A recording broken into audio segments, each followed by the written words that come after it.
Hello everyone, I am Vineet Pingle from ideal coaching classes. और आज बात करने के लिए हमने बुलाया है शरयू को। Sharayu Vinchurkar is an architect from Rachana college Mumbai, one of the better colleges और one of the best colleges in Maharashtra. So Sharayu, how are you? I am good sir, how are you? I am absolutely fine.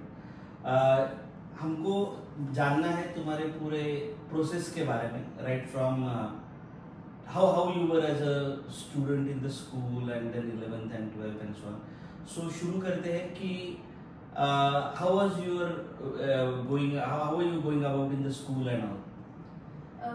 So in the school I was mostly a very studious child. I was also interested in various hobbies and extracurricular activities. I used to love going into music and choir groups and all the various competitions that the school used to hold. And eventually I turned out to be a more artistic person, and that is why architecture. पण आधीपासूनच ठरवलं होतं तू architect करायचं? Because I still remember 10वीचा result लागायच्या आधी you were there with your mom and you are very sure की मला आर्किटेक्टच करायचंय. I mean for people like us who are teaching, it's if not abnormal, it is like की 10वी नंतरच एखादी मुलगी एवढं फर्म कसं असू शकते मला आर्किटेक्टच व्हायचंय. बिकॉज मला तर असं व्हायचं 8वीला काहीतरी वेगळं वाटायचं बाबाचं, 9वीला समथिंग आहे. सो 10th स्टँडर्ड पासून यू हॅड डिसाइडेड की आर्किटेक्टच व्हायचं आणि आर्किटेक्टच झाले. How is that? नाही, ऍक्च्युली असं बिलकुल नव्हतं. माझं फर्स्ट स्टँडर्ड सेकंड स्टँडर्ड मध्ये मला पायलट व्हायचं होतं. So it has drastically change as you see. पण ॲक्च्युली असं झालं की मी 10th मध्ये खूप रिसर्च केला, व्यवस्थित बसून मी शांतपणे बसून विचार केला की पुढे जाऊन मी कोणत्या फील्डमध्ये माझ्या स्किल्सनुसार व्यवस्थित पुढे काम करू शकते. कारण की मला ना ऑनेस्टली असं इंजिनिअरिंग, मेडिकल या फील्ड्समध्ये फार इंटरेस्ट असा वाटत नव्हता. म्हणजे ठीक आहे, मी केलं असतं, बट देन मला असं क्लिक नव्हतं होत ते फील्ड. तर मग मी त्यामुळेच शोधत होती. आणि त्यावेळेस जेव्हा मी रिसर्च केला तेव्हा आर्ट आणि टेक्नॉलॉजी हे मिक्स करून कोणतं फील्ड जर मला सापडलं असेल तर ते आर्किटेक्चर होतं. आणि त्याच्याशी रिलेटेड मी खूप सारं कॉन्टेंट बघितलं, की खूप सारे ब्लॉग्स वाचले की आर्किटेक्चरमध्ये काय असलं पाहिजे, तुमचे स्किल्स काय असले पाहिजे, तुमची लाईफस्टाईल कशी असणार आहे पुढे. तर त्या रिलेटेड जर मला जे काही मिळालं तर ते मला माझ्या स्वतःसाठी खूप रेलेव्हंट वाटलं. त्यामुळे मी आर्किटेक्चर चूज केलं. पण मग तुला असं वाटतं का की guy or girl from 10th standard, passing out 10th standard should decide it at that moment किंवा बिफोर गोइंग टू 11th की हे करायचं आहे मला आयुष्यात and you have to stick to it? Because another example we had, एक student होता हरिश्चंद्र बाबळे म्हणून, सेम केस लाईक यू. तो 10वीला आला तेव्हा सांगितलं त्यांनी मला पायलट व्हायचं. आता तू म्हटली त्याच्या ह्याच्यात तो he became CPL, commercial pilot licence. So what do you suggest की 10वीतून 11वीत येताना काय करायला पाहिजे हे फिक्स करून त्याच दिशेने जायला पाहिजे का? ऑनेस्टली मला असं वाटतं की तुम्ही जर स्वतःच्या स्किल्स ॲनालाइज केल्या ना 10th स्टँडर्डमध्ये, तर इट विल बी बेटर की त्या हिशोबाने तुम्ही फील्ड चूज करा. आय एम नॉट सेइंग की पुढे जाऊन असं नाही होणार की तुम्ही त्या फील्डमध्ये एक्सेल करालच. मे बी तुम्ही म्हणजे प्रोफेशनल कोर्सेस असे असतात की तुम्ही तिथे जाऊन जे काही शिकाल त्यानंतर तुम्हाला मे बी असं वाटू शकतं की हे तर माझ्यासाठी वर्कच नाही करत आहे. But then most of the times असं होतं की कारण तुम्ही व्यवस्थित स्किल्स ॲनालाइज केलेले आहेत, तुम्ही तुमच्या घरच्यांशी बोललेले आहेत, तुम्ही तुमच्यासारखे गाईड्स जे असतात त्यांच्याशी बोललेले असतात, त्यामुळे तुम्ही तेव्हा जर तुमचा एक माइंड प्रिपेअर केलं ना, बिकॉज त्यावाला एक तो जो टाइम पिरियड असतो तेव्हा तुमचं माइंड एकदम सॉफ्ट असतं आणि तुम्ही त्याला जसं जसं मोल्ड करत जा, जसं तुम्ही तुमची थिंकिंग चेंज करत जा तसं तुमचं पुढे थिंकिंग होणार. तर त्यामुळे असं वाटतं की you train your subconscious mind की मला आता हे आवडलेलं आहे आणि मी ठरवलंय तर this is what I should do. And it is not only about your skills but also about your lifestyle, because career is something that is going to take up all your life and that is very important to decide. Okay. So मी असं काही नाही की 10वीला decide करायचं, पण earlier you decide the better psychologically, mentally you are prepared for it. And how was 11th and 12th standard experience? तू 11वी आणि 12वीला PCM घेतलं होतं. And how was your experience over here? तर 11th-12th मध्ये माझं mostly even if I had decided की मला आर्किटेक्चर करायचं आहे, बाकी सगळे लोक बऱ्याच वेगवेगळ्या फील्ड्समध्ये जात होते, तर मला थोडंसं प्रेशर तर होतं की यार आर्किटेक्चर करायला पाहिजे की नाही करायला पाहिजे. असं सेल्फ डाऊट होता का प्रेशर होतं? सेल्फ डाऊट पण होता, प्रेशर पण होतं, दोन्ही पण होतं.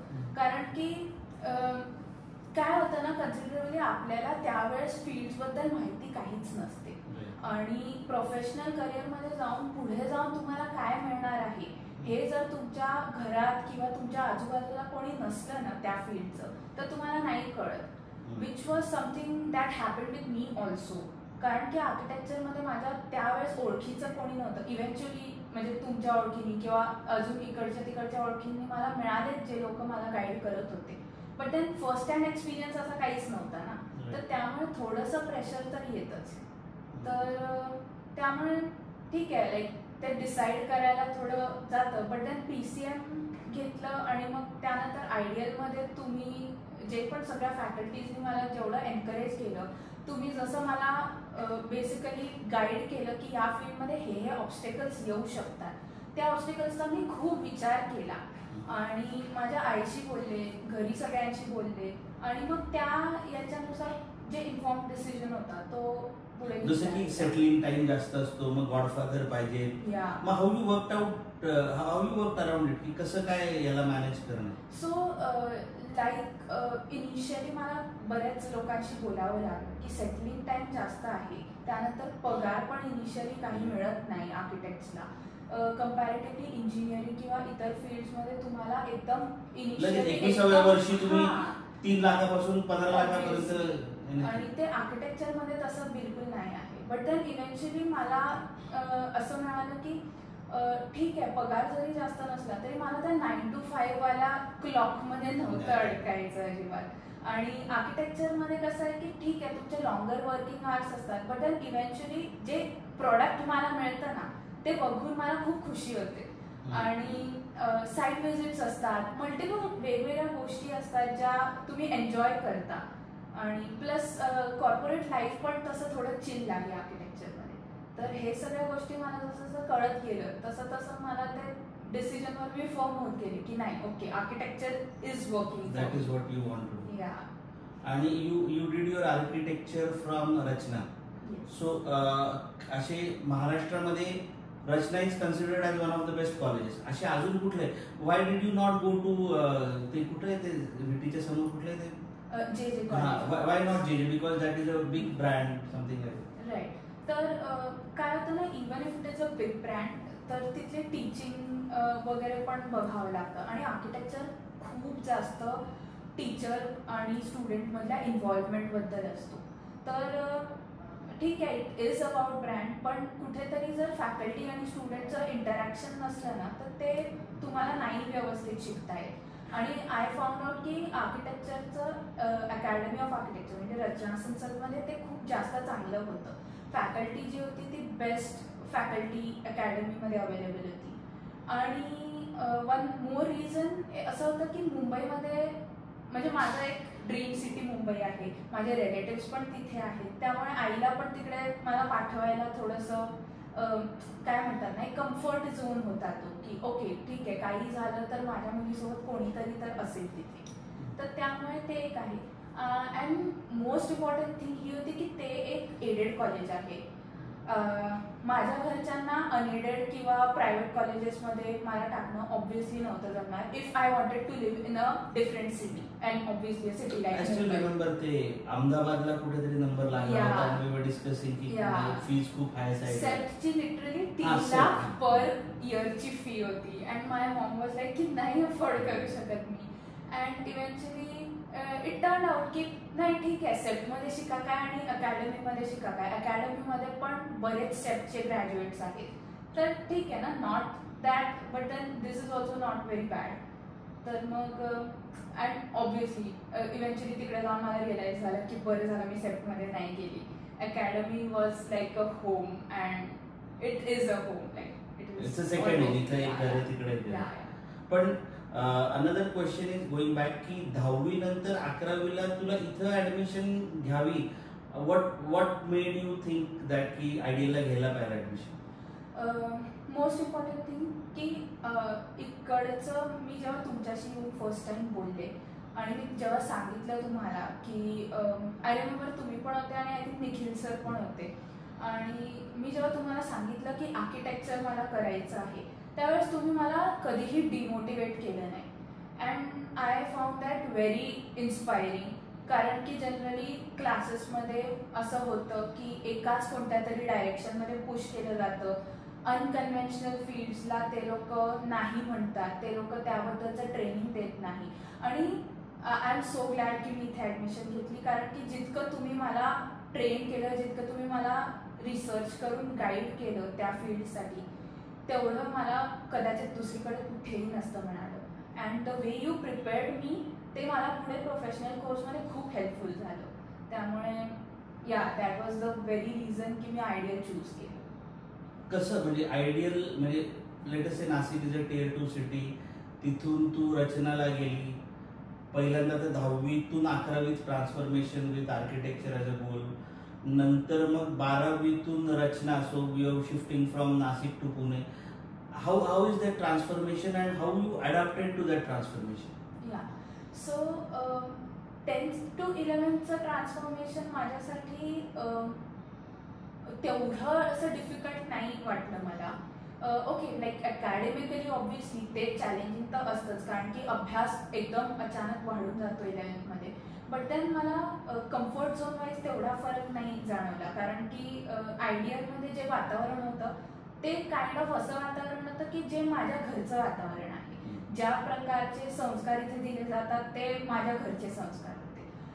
त्यामुळे मला इथे तेवढा फरक नाही जाणवला. But then eventually shifting to Mumbai was a big challenge, कारण की तिकडचे लोक, तिकडच्या लोकांचं थिंकिंग, Tier 2 to Tier 1 सिटीचं जे चेंज आहे ते ऑब्व्हियसली खूप जास्त ड्रास्टिक होता. तिकडे जाऊन मला स्वतःला थोडंसं गेम अप करावं लागला की नाही, ओके, लोकांची वागण्या बोलण्याची पद्धत पण वेगळी असते, त्यानंतर प्रत्येकाचं राहणीमान वेगळं असतं, लोक खूप जास्त ओपन माइंडेड असतात तिकडे. त्यानंतर अजून एक चेंज तर हा जाणवला की ठीक आहे, तुम्ही इकडे असताना तुम्ही लाईफमध्ये एकदम कन्सिस्टंटली कितीही बेटर करत असाल, you were like topper in school आणि चांगलं केलं, 11वी-12वीला पण चांगलं केलं, and then you go to Mumbai. Yeah, आणि it was one of the best college, त्यामुळे एकदम क्रीम लेअर तिकडे आलेलं. आणि सगळ्यांच्या लाईक आपण पण एक क्रीम लेअर असून तिकडे पण क्रीम लेअर सोबत जेव्हा कॉम्पिटिशन होते तेव्हा आपली स्वतःची काय म्हणतात नाही केपेबिलिटी काय आहे ती तुम्हाला समजते. And that was a very challenging part, की तुम्ही स्वतःला ॲक्सेप्ट करता की नाही, असं होऊ शकते की मी पण कधी फेल होऊ शकते. तर त्यामुळे दॅट वॉज लाईक थोडंसं चॅलेंजिंग तर होतं, कारण असं होतं ना की घरच्यांचे पण खूप एक्सपेक्टेशन्स असतात आणि सगळ्यांना असं वाटतं हां ही तर टॉपर आहे, ही तर काय एकदम मस्त मजेत, पण असं नसतं. तिकडे जाऊन खूप स्ट्रगल असतो आणि आपल्यापेक्षाही खूप बेटर लोक आहेत या जगात, हे जे जाणवतं ते होतं. काय म्हणजे नाशिकच्या गोदावरीतून मुंबईच्या समुद्रात गेल्यासारखं वाटतं. पण मग what changes you made in your self की मला याला अक्लमटाईज होऊन गेली मी पटकन? द फर्स्ट अँड फॉरमोस्ट, किंवा असा प्रश्न आहे साधारणपणे की 12वीतून विद्यार्थी जेव्हा पुण्याला जातो, मुंबईला जातो, तर तेव्हा त्यांनी काय बदल करायला पाहिजे so that he gets acclimatized and he is a part of that city? So the first and foremost thing is accept however you are. आणि आय नो की आपल्या इंडियात हे खूप आहे की आपल्याकडनं एक्सपेक्टेशन्स खूप असतात, रेस खूप जास्त आहे आपल्या इंडियात because of the population and whatever the education system. But then जेव्हा तुम्ही स्वतःला ॲक्सेप्ट करता, that is the first step when you start going forward step by step, की ओके ठीक आहे, मला नाही जमत आहे, मी रडत नाही बसू शकत, मला पुढे काही ना काहीतरी करून जावं लागेल. मला स्वतःचे पॉझिटिव्ह पॉईंट्स काय आहे, नेगेटिव्ह पॉईंट्स काय आहे, स्वतःचं स्वॉट ॲनालिसिस करावं लागतं की ओके मला हे जमतंय तर मी यात पुढे गेलं पाहिजे. आणि बऱ्याच वेळा असं होतं ना की ठीक आहे मी आर्किटेक्चर घेतलं, पण त्यामध्ये मी कशात चांगली आहे हे पण एक सिलेक्ट करणं खूप इम्पॉर्टंट असतं. की कारण की काय आता आपण जनरली बस फ्रेंड्स घेत आहेत म्हणून किंवा घरचे म्हणतायत म्हणून एखादं फील्ड चूज करून घेतो. किंवा इव्हन म्हणजे मी जसं म्हटलं की मी स्वतः डिसाईड केलं की आर्किटेक्चर घ्यायचं तर घेऊन तर घेतलं, बट देन त्यात पण तुम्ही कोणत्या फील्डमध्ये एक्सेल करू शकता, that is also one part की तुम्ही स्वतःबद्दल स्टडी केला पाहिजे. आणि हे जर सगळं तुम्ही अनालिसिस स्वतःबद्दल करता आहे, दिस यू कॅन से की तुम्ही एक मेडिटेशन करताय, एक स्वतःबद्दल एक विचार करता आहे, तर ते जर समजा तुम्ही केलं तर it goes very well in the future. आणि that can help you acclimatize with the environment, with the race you can say, and that can take you forward. आणि आय स्टिल रिमेंबर आर्किटेक्चर करत असताना कुठेतरी मध्ये एकदा you had a foreign trip, study tour वगैरे. So what was all that about? आणि त्या आर्किटेक्चरच्या टूरमधून किंवा शिकून तू जसं म्हटली की आर्किटेक्चरचे पण बरेच डोमेन्स आहेत, तर कुठलं डोमेन तुला चांगलं वाटलं की ह्याच्यात काम करायला पाहिजे हेन्सफोर्थ? राईट. सो जे एक माझं जे समर स्कूल होतं, तर आर्किटेक्चरमध्ये इट इज व्हेरी इम्पॉर्टंट की वेगवेगळे वर्कशॉप्स तुम्ही अटेंड करताय. तुम्ही जेवढं स्वतःला त्या फील्डसोबत एक्सपोज कराल तेवढं तुम्हाला त्या फील्डबद्दल जास्त शिकायला मिळेल, तुम्हाला समजेल की तुम्हाला काय आवडतंय. तर माझं असं झालं की ते एक अपॉर्च्युनिटी आली की एक युरोपमध्ये समर स्कूल होतं. आपल्या इंडियाचीच एक फर्म आहे LXS करून, आणि त्यांनी हे समर स्कूल ऑर्गनाईज केलेलं. त्यांनी असं केलेलं की तिकडे 4 कंट्रीजमध्ये 6 सिटीजमध्ये त्यांनी आम्हाला फिरवलं. तिकडे आर्किटेक्चरचं एक मोठं BNL होतं. Basically BNL is a international exhibition. तर त्या एक्झिबिशनमध्ये त्यांनी आम्हाला नेलं, त्यांनी आम्हाला सांगितलं, पूर्ण ॲनालिसिस करून दाखवलं की ओके हे असं असं असतं. आर्किटेक्चरचा वर्ल्ड ट्रेंड काय आहे इंडियामध्ये, येस, अँड इंडियामध्ये कसं आर्किटेक्चर आहे वर्सेस फॉरेनमध्ये कसं आर्किटेक्चर आहे, हे सगळं त्यांनी आम्हाला शिकवलं. आणि त्यानंतर तिथे एक हँड्स ऑन वर्कशॉप होतं की ओके तुम्ही एक साईट स्टडी करा. पॅरिसची एक साईट होती, ती पूर्ण स्टडी केली. आणि मग तिथे एक मॉड्युलर आर्किटेक्चर, ट्रान्झिशनल अर्बॅनिझम म्हणून एक गोष्ट असते, ती त्याच्याशी रिलेटेड आम्ही एक मॉड्यूल बनवलं. आणि ते पूर्ण आम्ही स्वतः हाताने लाईक लिटरली टूल्स वगैरे घेऊन पासनं लाईक ड्रिलिंग वगैरे सगळं काही स्वतः हाताने करून पूर्ण ते मॉड्यूल बनवलं. आणि आता ते तिथे वेगवेगळ्या फंक्शन्समध्ये, इव्हेंट्समध्ये, पब्लिक इव्हेंट्समध्ये यूज होतं. तर ते एक कुठेतरी वेगळंच सॅटिस्फॅक्शन असतं. अँड तिथे जाऊन पण मला एक गोष्ट कळली की मला अर्बॅनिझम, अर्बन डिझाईन, अर्बन प्लॅनिंग ह्या फील्डमध्ये जास्त इंटरेस्ट आहे. तर आता मी सध्या ते एक्सप्लोर करायचा विचार करते.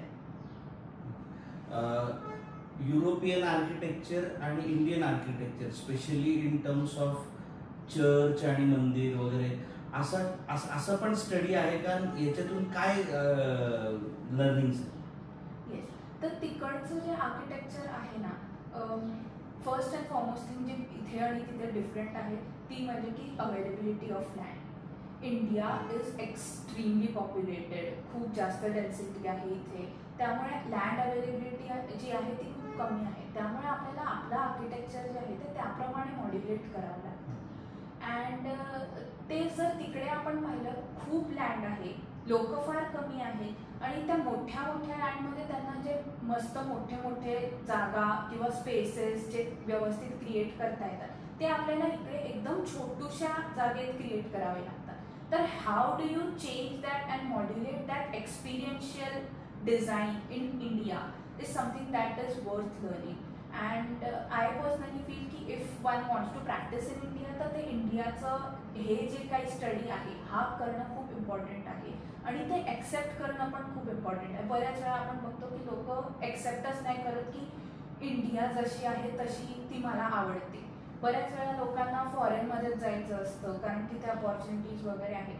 बट आय पर्सनली फील की why not India, like we should work for our own country also somewhere. And that is something that I learn. आणि आपलं आर्किटेक्चर पण जर बघितलं म्हणजे हम्पीला गेलो होतो मी, हम्पी म्हणा, मंदिरं म्हणा, जुने वाडे म्हणा, तर ते खरंच खूप सेन्सिबल आर्किटेक्चर आहे. आणि सेन्सिबल पण आहे. वर्नॅक्युलर जो काही तो टच आहे तो खूप मस्त आहे. त्यानंतर तिकडचं आणि इकडचं जर तुम्ही कॉन्सेप्च्युअली बघाल ना, बरंचसं सिमिलॅरिटीज पण आहेत. तिकडचे चर्चेस, इकडचे मंदिरं, जे ग्रँड्युअर असतो मंदिरांमध्ये तो ग्रँड्युअर चर्चेसमध्ये पण असतो. फक्त एवढंच आहे की जसं आय सेड की अवेलेबिलिटी ऑफ मटेरियल्स लँड्स त्याच्यामध्ये फरक पडतो.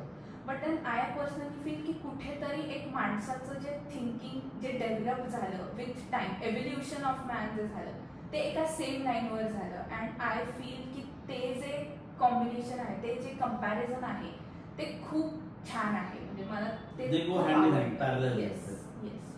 आता तुझं आर्किटेक्चर संपलं, so you had a good experience of Rachana की आता इथून पुढं तू म्हटली की त्या अर्बनायझेशनच्या ह्याच्यामध्ये करायचं, म्हणजे एक्झॅक्टली काय करणार आहे? सो राईट नाव आर्किटेक्चरमध्ये कसं होतं ना की एकदम ग्रॅज्युएट झाल्या तुम्ही नाही डिसाईड करू शकत की एक्झॅक्टली काय करायचं आहे. तर आता सध्या मी डिसाईड असं केलेलं आहे की एका फर्ममध्ये काम करून एक एक्सपिरियन्स घेणार फर्स्ट हँड की प्रोफेशनली जर मला अर्बॅनिझम प्रॅक्टिस करायचं आहे तर ते कसं होईल, त्यामध्ये पुढे स्कोप आहे की नाही, मग मला पुढे लाईफमध्ये जे काही परसिव्ह करायचं आहे त्यामध्ये जर पुढे स्कोपच नसला तर ते परसिव्ह करून like it's not worth it right. जरी माझा त्यात फार इंटरेस्ट असला तरी. Then I also have to think about my family की कसं मी त्यांच्यासोबत पण लाईक ॲक्लिमेटाईज करून त्यांच्यासोबत व्यवस्थित जेल होऊन माझं करिअर सांभाळू शकेल. So that is something that I am exploring right now. तर मी मोठ्या फर्म्समध्ये जॉईन करून urban planning as well as architecture असं दोघांचं कॉम्बिनेशन असणारं एक फर्म शोधेल जिथे मी अप्लाय करून मग मे बी थोडं स्वतःला ॲनालाइज करायचं. Again that is the same phase की जे 10th नंतर करावं लागलं तेच आत्ता पण करावं लागणार आहे. आय थिंक की स्वतःचे प्लस अँड मायनस पॉईंट्स थोडे ॲनालाइज करून मग पुढचं काय आहे ते डिसाईड करून. आता जे 10वीतून 11वीत येतात ते 11वीतून 12वीत जातात आणि ज्यांना आर्किटेक्चर करायचं, मुलगा असेल मुलगी असेल, what you want to tell them की if I come and say दीदी मला आर्किटेक्चर करायचं, व्हॉट विल यू सजेस्ट, काय कर काय नको करू, डूज अँड डोंट्स काय? राईट. आर्किटेक्चर करण्यासाठी फर्स्ट अँड फॉरमोस्ट थिंग जी इम्पॉर्टंट आहे की तुमच्यात खूप जास्त कन्सिस्टन्सी आणि डेडिकेशन पाहिजे. खूप चॅलेंजिंग कोर्स आहे. एंट्रन्स टेस्टपर्यंत ठीक आहे, तुम्ही जनरली लाईक स्टडी अकॅडमिकली खूप सेम असतं ते, तुम्ही एंट्रन्स टेस्ट क्लिअर करून आरामात नाटाची जी होते किंवा इव्हन जेईईचा पेपर 2 जो होतो तर त्या तिथपर्यंतची जर्नी जी आहे ती ओके आहे. ती कोणीही जर व्यवस्थित अभ्यास केला तर ती क्लिअर करू शकता तुम्ही. बट देन पुढे जी प्रोफेशनल कोर्समध्ये जी तुमची लाईफ असते ती खूप हेक्टिक असते, खूप चॅलेंजिंग आहे. तुम्हाला अजिबात स्वतःसाठी वेळ नाही मिळत. तुम्हाला दिवस रात्र लाईक व्हेन आय से दिवस रात्र आय लिटरली मीन इट. तुम्हाला 24/7 काम करावं लागतं. म्हणजे माझा तर असा एक्सपिरियन्स होता की लास्टचे काही जे दिवस असतात जुलीच्या आधीचे सेमिस्टर संपायच्या वेळेसचे, तुम्ही एक महिना 2-2 तासाच्या झोपेवर काढता. खूप चॅलेंजिंग आहे. तर त्यामुळे जर तुमच्यात कन्सिस्टन्सी नसेल, जर तुम्हाला त्या फील्डमध्ये पॅशन नसेल ना तर तुम्ही हे नाही करू शकत. जर तुम्हाला ती फील्ड आवडत नाही आहे तर तुम्ही नाही करू शकत. तर first prepare your mind very well की तुम्हाला हे करायचंच आहे. जर तुम्हाला एक गोल असला ना समोर तर तुम्ही ते करू शकता. And it's very easy. म्हणजे मला पण अजिबात जागायची वगैरे काही सवय नव्हती. मी अजिबात म्हणजे मी लिटरली 10ला झोपायची 6ला उठायची अशी मुलगी होती. आणि मला तिकडे जाऊन जागायची जी सवय लावावं लागली स्वतःला ती खूप जास्त चॅलेंजिंग होती. खूप फिजिकली पण स्ट्रेन येतो, मेंटली पण स्ट्रेन येतो. तुम्ही झोप नाही झाली त्यामुळे तब्येत बिघडते, त्यामुळे तुमचं पूर्ण सगळं सायकल चेंज होऊन जाते. प्लस तुम्हाला जे सबमिशन्स असतात, जे डेडलाईन्स असतात ते तुम्हाला क्लिअर करायचे असतात आणि खूप त्याचा पेस जो असतो तो खूप फास्ट असतो. तर ते जर समजा तुम्ही स्वतःला माइंड प्रिपेअर करून जर तुम्ही त्या फील्डमध्ये गेले तर मग ते तुम्हाला करणं इझी जातं. आणि ऑब्व्हियसली जर पॅशन असलं तर तुम्ही काही करू शकता. स्वतः त्या एका याच्याशी डेडिकेटेड राहा, एक गोल ठेवा स्वतःसाठी and you will be done. You mean to say passion, consistency या 2 गोष्टी असेल की आर्किटेक्चर होतं. येस. पण नुसतं ढकललंय कोणीतरी म्हणून करायचं सांगकाम्यासारखं होतं तसं नाही. How you look at it? आता you are going to start looking out for job, 5 year course आहे तुझा. आणि आता तुझे काही मित्र असतील, मैत्रीण असतील की पॉसिबली इंजिनिअरिंग केलं PICTतून COEPतून कुठून तरी, आणि now their starting salary is 10 lakh 15 lakh. मग ते कसं वाटतं आता?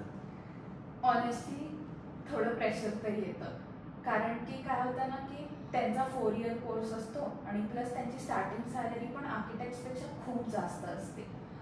तर कुठे ना कुठे घरच्यांकडून, कुठे ना कुठे तुमचे फ्रेंड्स किंवा रिलेटिव्स कोणी ना कोणीतरी म्हणतच असते, जरी घरचे नाही म्हटले तरी कोणी ना कोणीतरी अरे तुझं अजून चालूच आहे का म्हणजे graduation? आता तू सपोज पहिली आलेली, कोणीतरी 10वा 12 आलेला मुलगा किंवा मुलगी, आणि नाव ही सेइंग हा मी I mean persistent and I am earning 6 lakh something like that. It's very difficult की म्हणजे ते असं ऐकून चांगलं पण वाटते त्यांच्यासाठी, पण मग कुठेतरी असंही वाटतं की यार शेप चूक केली का आर्किटेक्चर चूज करून. पण again the only solution and only reason की तुम्ही ते टिकू शकता इज पॅशन. आणि समवेअर आय नो की जरी ठीक आहे आत्ता मी सेटल्ड नाही आहे, आत्ता माझ्या हातात काहीच पैसे नाही येत आहे, एकदम कमी सॅलरी असणार आहे माझी, but then eventually architecture is a field की तुम्ही करिअरमध्ये पण ना खूप एन्जॉय करून तुम्ही ते करू शकता पुढे पर्सी. आणि आर्किटेक्चरमध्ये असं एक कन्सिस्टंटली बस तुम्ही बसून एक डेस्क जॉब करताय असं नसतं, मोनोटोनी नाही आहे. त्यामध्ये खूप व्हेरिएशन्स असतात, तुम्ही कोणत्या स्ट्रीममध्ये जाताय त्यामध्ये पण खूप व्हेरिएशन्स असतात. त्यानंतर तुम्ही काय पुढे करू शकता का, लाईक इथे स्वतःचं बिझनेस स्टार्ट करण्यापासनं तर एखाद्या मोठ्या कंपनीचा CEO होईपर्यंत वेगवेगळे मीन्स आहेत. जर्नलिझम, फोटोग्राफी, हे सगळे पण खूप ऑप्शन्स आहेत. बेसिकली आर्किटेक्चरल फील्डमध्ये हे सगळे खूप ऑप्शन्स आहेत. तर मला कुठेतरी असं वाटतं की ओके, जर उद्या मला असं वाटलं की नाही मला बस झाला आता जॉब करून, आता मला कुठेतरी थोडंफार चेंज करायची आहे माझी फील्ड, तर हे मला करता येईल. मे बी ठीक आहे त्रास तर होईलच, पण कुठेतरी तो एक ऑप्शन माझ्याकडे राहील. अँड सेकंड थिंग, मी माझं वर्क लाईफ जे आहे ते खूप एन्जॉय करेल. तर बस हे एक डोक्यात ठेवून मी पुढे चालली आहे आता, होपफुली असंच हो.